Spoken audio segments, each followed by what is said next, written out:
ഹജ്ജിലെ സുപ്രധാന കർമ്മമാണ് അറഫ സംഗമം. ലോകത്തിന്റെ വിവിധ ഭാഗങ്ങളിൽ നിന്നെത്തുന്ന ഹാജിമാർ സംഗമിക്കുന്ന അറഫയുടെ മുഖം മാറ്റുന്ന ജോലികൾ പൂർത്തിയാവുകയാണ്. കൂടുതൽ മരങ്ങൾ നട്ടും അവശ്യ സർവീസുകൾ വർദ്ധിപ്പിച്ചുമാണ് വികസനം. കഴിഞ്ഞ വർഷം ഹജ്ജിലുണ്ടായ കനത്ത ചൂട് കണക്കിലെടുത്തുകൊണ്ടുള്ള പ്രതിരോധ സംവിധാനങ്ങളും വർദ്ധിപ്പിച്ചു.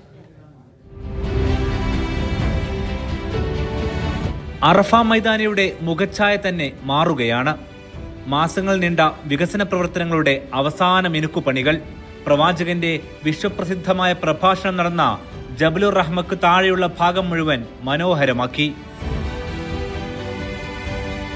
ലോകത്തിന്റെ എല്ലാ ഭാഗത്തു നിന്നും എത്തുന്ന ഹാജിമാർ ഒന്നിക്കുന്നത് അറഫയിലാണ്. അറഫയിൽ എത്താത്ത തീർത്ഥാടകന് ഹജ്ജ് ലഭിക്കില്ല. ഹജ്ജിൽ ഏറ്റവും കഠിനമായ ചൂട് അനുഭവപ്പെട്ട കഴിഞ്ഞ വർഷത്തെ പാഠങ്ങൾ ഉൾക്കൊണ്ടാണ് പുതിയ വികസനങ്ങൾ.